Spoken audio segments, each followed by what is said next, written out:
Class,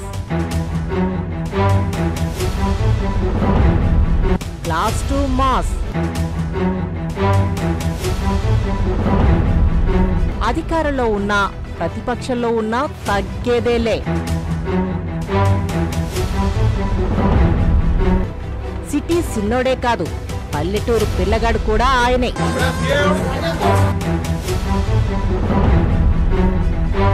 issue ఏదైనా rough ఆడించడమే.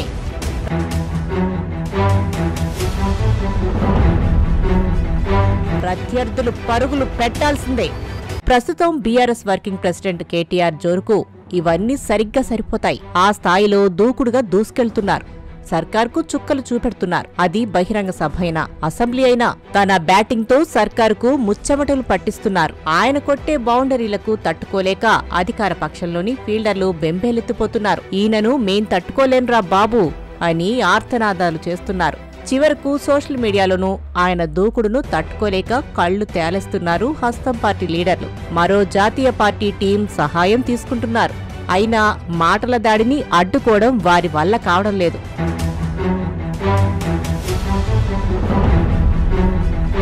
తాజాగా assembly సమావేశాల్లో సర్కార్కు పట్టపగలు చుక్కలు చూపెట్టి 3 చెరువుల నీళ్లు తాగించారు కేటీఆర్. అటు కేంద్రంలో ఉన్న మోడీ సర్కార్కు, ఇటు రాష్ట్రంలో ఉన్న రేవంత్ సర్కార్ను కలిపి ఉతికి ఆరేశారు. 2 జాతీయ పార్టీలు కలిసి రాష్ట్రానికి చేస్తున్న అన్యాయాన్ని అసెంబ్లీ వేదికగా బట్టబయలు చేశారు. నేను కేంద్ర మంత్రులందర్నీ కలుస్తున్నా, మోడీని కలుస్తున్నా అని రేవంత్ రెడ్డి పదే పదే చెప్పుకుంటున్నారు. కానీ తెలంగాణకు కేంద్రం నుంచి రూపాయి వచ్చింది లేదు. రాష్ట్రం నుంచి కాంగ్రెస్, బీజేపీకి చెరో 8 మంది ఎంపీలున్నా వాళ్లు నోరు తెరిచిన పాపాన పోవడం లేదు. ఫలితంగా తెలంగాణకు ద్రోహం జరుగుతూనే ఉంది. వీటన్నింటినీ అసెంబ్లీలో విడమరిచి చెప్పారు. మాకు సీట్లు రాలేదు. 8 సీట్లు కాంగ్రెస్ పార్టీకి వచ్చినాయి, 8 సీట్లు బీజేపీకి వచ్చినాయి, 1 మజ్లిస్ పార్టీ గెలిచింది. కానీ వాస్తవం ఏంది అధ్యక్ష? మాకు వచ్చింది 0నే కరెక్టే పార్లమెంట్ ఎన్నికల్లో. కానీ తెలంగాణకు వచ్చింది ఏంటి అధ్యక్ష? ఈ బడ్జెట్లో, కేంద్ర బడ్జెట్లో గుండు 0. 8 + 8 నార్మల్గా అయితే 16, కానీ ఇక్కడికి వచ్చే వరకు మాత్రం 8 + 8 ఖచ్చితంగా గుండు 0 అయిందని చెప్పక తప్పడం లేదు అధ్యక్ష. తెలంగాణ పుట్టుకనే ప్రశ్నించారు అధ్యక్ష. తెలంగాణ పుట్టుకను ప్రశ్నించడమే కాకుండా 6 దశాబ్దాల ఆకాంక్షను అగౌరవపరచడమే కాకుండా వాస్తవాలు చెప్పాలంటే ఒక్కటంటే ఒక్క విభజన హామీని కూడా అమలు చేయలేదు అధ్యక్ష కేంద్రం. అది మాత్రమే కాదు, దారుణమైన మాట, తల్లిని చంపి బిడ్డను బతికిచ్చిండ్రు అనే మాట స్వయంగా ప్రధాని గారు అనవచ్చు అధ్యక్ష. ఇట్లా అవమానాల పరంపర ఒకవైపు. ఇవాళ డిప్యూటీ సీఎం గారు ఖమ్మం నుంచి ఉన్నారు అధ్యక్ష. వారి జిల్లా 7 మండలాలు ఒక్క పెన్నుపోటుతో ఆర్డినెన్స్తో లోవర్ సీలేరు విద్యుత్ కేంద్రం, మా వ్యవసాయ మంత్రి గారు కూడా అదే జిల్లా అధ్యక్ష, ఒక్క పెన్నుపోటుతో అప్రజాస్వామికంగా 7 మండలాలు లోవర్ సీలేరు విద్యుత్ ప్రాజెక్టును లాక్కొని పోయింది కేంద్రం కాదా అధ్యక్ష? అది మాత్రమే కాదు, మరి నిజామాబాద్ జిల్లాకు ఊరించి పసుపు బోర్డుని ఇచ్చారు అధ్యక్ష మొన్న. మరి ఆ పసుపు బోర్డు ఇప్పుడు మొన్న పెట్టినారు కానీ కేంద్ర బడ్జెట్లో ₹1 లేదు దానికి. ఒకవైపు ఏమో పసుపు ధర రావడం లేదు, మద్దతు ధర అని రైతులు రోడ్డెక్కిన పరిస్థితి అధ్యక్ష. మరి మాట్లాడద్దు అధ్యక్ష వాళ్ళు పసుపు రైతులకు జరుగుతున్న అన్యాయం గురించి?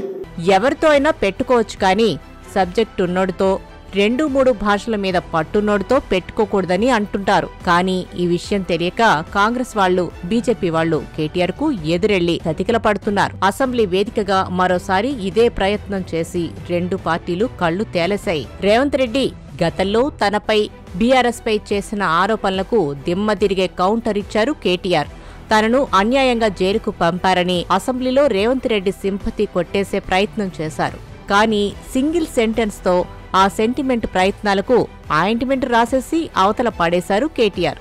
రేవంత్ రెడ్డికి ఆయన భాషలోనే సమాధానం చెప్పారు. అధ్యక్ష, ఆయన ఏమైనా స్వాతంత్రోద్యమం చేసి జైలుకు పోయింది అధ్యక్ష? ఏం చేసిపోయింది అధ్యక్ష జైలుకి? ఆయన అది సానుభూతి. మేము పోలేదా జైలుకి? వరంగల్ జైలుకి నేను కూడా పోయిన తెలంగాణ ఉద్యమంలో. ఎస్ ఉన్నాం, అక్కడ బరాబర్ ఉన్నాం. మీరెందుకు పోయినరంటే నేను అడుగుతున్నా ఈరోజు. ఎస్ ముఖ్యమంత్రి గారు హుంకరిస్తున్నారు. నేను అనుకుంటే అక్కడ ఎవరు మిగిలరు. నువ్వు ఏమనుకున్నా ఏం ఫరక్ పడదు, నువ్వు ఏం చేసుకున్నా ఏం ఫరక్ పడదు. అప్పులు, ఏడాది పాలనలో కాంగ్రెస్ చేసిన తప్పులపై పాయింట్ టు పాయింట్ కౌంటర్ ఇచ్చి పాడేశారు. ఆయన దూకుడును తట్టుకోలేక ఏకంగా ముఖ్యమంత్రి రంగంలోకి దిగాల్సి వచ్చింది. గంటన్నర సేపు రేవంత్ రెడ్డి చేసిన విమర్శలు, ఆరోపణలకు ఒక్క దెబ్బలో కౌంటర్ ఇచ్చారు. దీంతో నిండు సభలో ముఖ్యమంత్రి పరువు పోయినంత పనైంది. దీంతో మరో 2 మంత్రులు కేటీఆర్ ను కట్టడి చేసేందుకు రంగంలోకి దిగాల్సి వచ్చింది. అయినా చెడుగుడు ఆగలేదు. పంచ్ డైలాగులతో మాస్ కౌంటర్లతో సభను దడదడలాడించేశారు.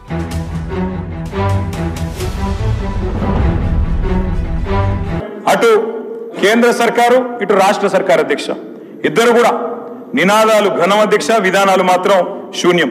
కొటేషన్ల అధ్యక్ష, బడ్జెట్ స్పీచ్ లో అక్కడ ఇక్కడ కొటేషన్లు పుష్కలం, అలొకేషన్లు మాత్రం నిష్ఫలం అధ్యక్ష. ఇక మన దగ్గర చెప్తారు అధ్యక్ష, బడే బాయ్తో మాషా అల్లా అంటే చోటే బాయ్ సుబాన్ అల్లా అన్నట్టుంది అధ్యక్ష మన పరిస్థితి. రోజు 2 బడ్జెట్లు చూస్తే పిఎం ఏమో 2 కోట్ల ఉద్యోగాలు అన్నారు, సీఎం ఏమో 2 లక్షల ఉద్యోగాలు అన్నారు. ఇద్దరు ఇయ్యలే అధ్యక్ష. బీఆర్ఎస్ అధికారంలో ఉన్నప్పుడు కేటీఆర్ అంటే సాఫ్ట్ లీడర్ అనే పేరుండేది. అయినా కూడా ఆయన మీటింగ్ పెడితే వేలాదిగా జనం తరలి వచ్చేసేవారు. ఎన్నికల ప్రచార సభలో అయితే బ్రహ్మరథం పట్టేవారు. దీంతో కేవలం హైదరాబాద్ వరకే ఆయన పరిమితమని వ్యాఖ్యలు చేసిన నాయకులు కూడా ఉన్నారు. సాఫ్ట్ గా ఉంటారు, సాఫ్ట్ గా మాట్లాడతారు కాబట్టి ఆయన కేవలం అర్బన్ ప్రజలకే నచ్చుతాడు. ఆయనంత పద్ధతిగా ఇంగ్లీష్ లో మాట్లాడితే గ్రామాల్లో ఎవరు వింటారనే విమర్శలు, గ్రామీణ ప్రాంతాల్లో ఆయనకు అంతగా ఫాలోయింగ్ ఉండదనే ప్రచారాలు కూడా చాలా నడిచాయి.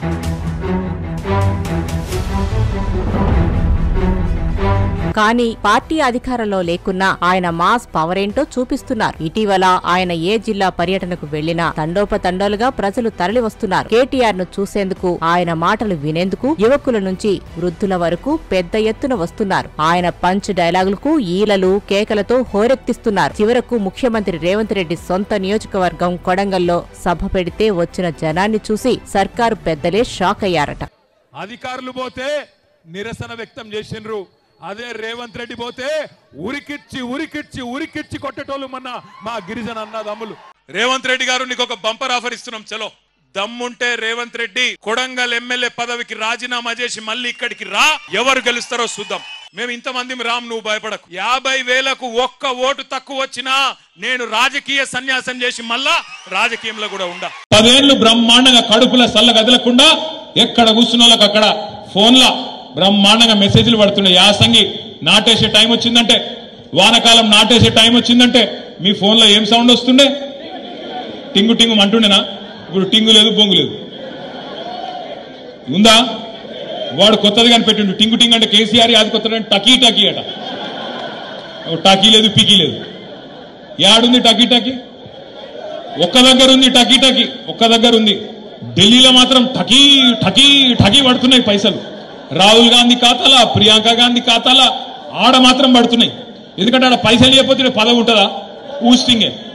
కాబట్టి పైసలు అక్కడ పడుతున్నాయి, ఇక సంపుడు మాత్రం ఇక్కడ చంపుతా ఉన్నారు. కానీ కేటీఆర్ లో ఈ యాంగిల్ చూసి, ఆయన మాట తీరు చూసి చాలా మంది షాక్ అవుతున్నారు. కేటీఆర్ అంటే సూటు బూటు వేసుకునే ఇంగ్లీష్ లో సాఫ్ట్ గా మాట్లాడే వ్యక్తిగానే చాలా మందికి తెలుసు. అంతర్జాతీయ వేదికలపై ఆయన మాట్లాడుతుంటే దిగ్గజ కంపెనీలు, సీఈఓలే ఆశ్చర్యపోయిన సందర్భాలున్నాయి. ఆ హుందాతనాన్ని, మాటల్లో తన విషయ పరిజ్ఞానాన్ని చూపించారు. Wipro chairman Azeem Premji, Mahindra group chairman Anand Mahindra, నీతి ఆయోగ్ మాజీ సీఈఓ అమితాబ్ కాంత్ లాంటి వాళ్లు ప్రశంసలు అందుకున్నారు.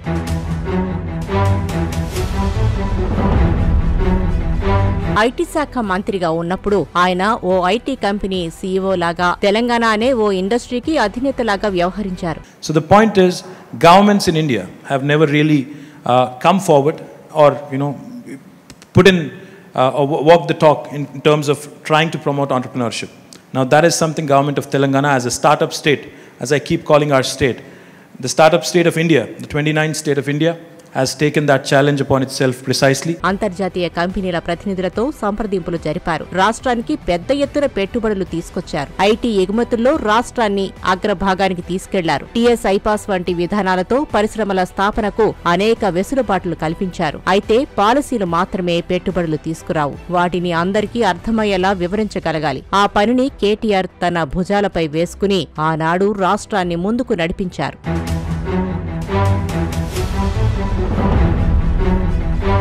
ఉన్నత విద్యావంతుడు కావడం, ఉద్యమంలోకి రాకముందే రాష్ట్ర పరిస్థితులపై అధ్యయనం చేయడం ద్వారా విషయ పరిజ్ఞానం వచ్చింది. ఒక విషయాన్ని 10 మందికి చెప్పడానికి, వారికి అర్థమయ్యేలా చెప్పడానికి చాలా తేడా ఉంటుంది. అది అందరికీ సాధ్యపడదు. అతి కొద్ది మందికే ఆ ప్రతిభ ఉంటుంది. అలాంటి వారిలో కేటీఆర్ ముందు వరుసలో ఉంటారు. తెలుగు, హిందీ, ఉర్దూ, ఇంగ్లీష్ ఎక్కడ ఎవరితో ఏ భాషలో ఏ విధంగా మాట్లాడాలో తెలిసిన వ్యక్తి ఆయన. అందుకే ప్రపంచ స్థాయి కంపెనీలకు, ఆ కంపెనీల అధినేతలకు మన విధానాలు అర్థమయ్యేలా వివరించగలిగారు. వారిని ఒప్పించి హైదరాబాద్ ని వరల్డ్ క్లాస్ ఐటీ హబ్ గా మార్చారు.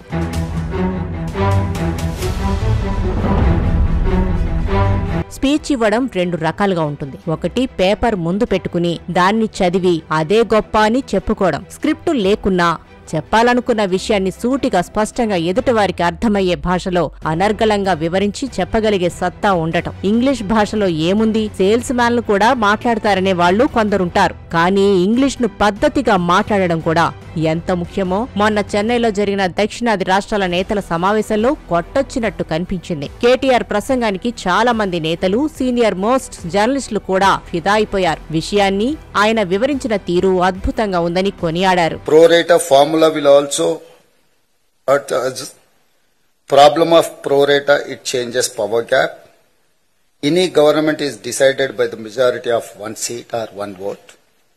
For all of us across the country, in terms of fighting for our rights and fighting for our spirit. We of course also are aware that the 5 South Indian states are at the receiving end, as was enunciated by Shri Vijayan ji, Shri Revanth Reddy ji, and also eloquently by D.K. Shivkumar. గత 10 ఏళ్లు అధికారంలో ఉన్నప్పుడు కేటీఆర్ ను ఇటీవల అసెంబ్లీలో, దానికి ముందు జిల్లాల పర్యటనలో ఆయన మాటల దూకుడు చూసిన వాళ్లు ఆయన ఈయన ఒక్కరేనా అని అనుమానపడ్డారు. ఎందుకంటే రెండిటికీ అంత తేడా ఉంది. రోమ్లో ఉన్నప్పుడు రోమన్లాగే ఉండాలని ఓ సామెత ఉంది. ఎప్పుడు, ఎక్కడ, ఎలా మాట్లాడాలో, ఎవరితో ఎలా వ్యవహరించాలో తెలిసిన వ్యక్తి కేటీఆర్. మహేష్ బాబు డైలాగుల్లా స్మూత్ గా చెప్పడమే కాదు, మాస్ మహారాజ్ రవితేజల పవర్ఫుల్ పంచులతో కూడా హదరగొట్టగలను అని నిరూపించుకున్నారు. క్లాసు, మాసు కలిపి డ్యూల్ రోల్ తో కేటీఆర్ ఊచకోతతో సర్కార్ కు జేజమ్మలు కనిపిస్తున్నారు. అతడు సినిమాలో డైలాగ్ లాగా, ఏంట్రా బాబు మొక్కకు అంటు కట్టినట్టు ఓ గోడ పెట్టినట్టు ఎంత పద్ధతిగా కొడుతున్నాడేంట్రా అని అధికార పార్టీలో ఉన్నవాళ్లే మాట్లాడుకునే పరిస్థితి వచ్చింది.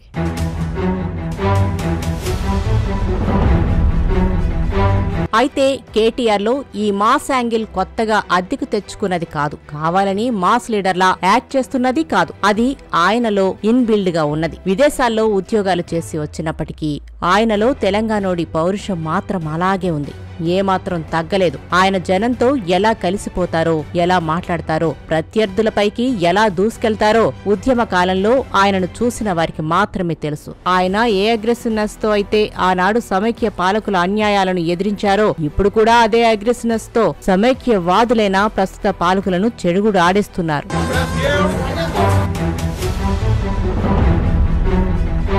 సూటు బూటు చూసి సాఫ్ట్ అనుకున్నారేమో, కానీ లోపల ఊరమ్మాస్ ఒరిజినల్ అలాగే ఉందని ప్రత్యర్థి పార్టీలకు మరోసారి గుర్తు చేస్తున్నారు. తేడా వస్తే ఎలా ఉంటుందో ఈ 15 నెలల్లో సర్కార్కు పదే పదే చూపిస్తూనే ఉన్నారు. Vintage KTR will power, knowledge power, language power ఎలా ఉంటుందో కూడా రుచి చూపిస్తున్నారు. అప్పుడైనా ఇప్పుడైనా, సిటీ అయినా పల్లెటూరైనా ఫాలోయింగ్ లో ఏ మాత్రం తగ్గడం లేదు. అధికారంలో ఉన్న వాళ్లకు ధీటుగా అభిమానులను సంపాదించుకున్నారు. సబ్జెక్ట్ అయినా సమస్య అయినా అనర్గళంగా మాట్లాడుతూ అప్పుడు ఇప్పుడు ప్రజల మనిషినే అనిపించుకుంటున్నారు.